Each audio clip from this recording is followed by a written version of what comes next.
In the living room, what you're seeing here is the framing for the new fireplace location. It will be a gas insert which will be vented directly out the back of the house.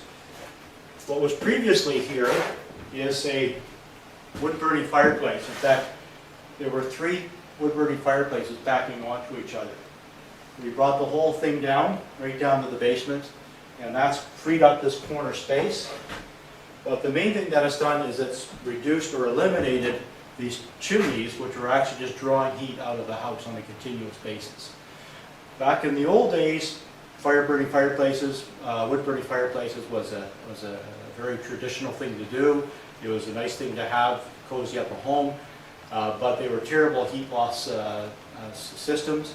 And back in the days when gas was inexpensive, it made a lot of sense. But today, most burning fireplaces are not being used with logs.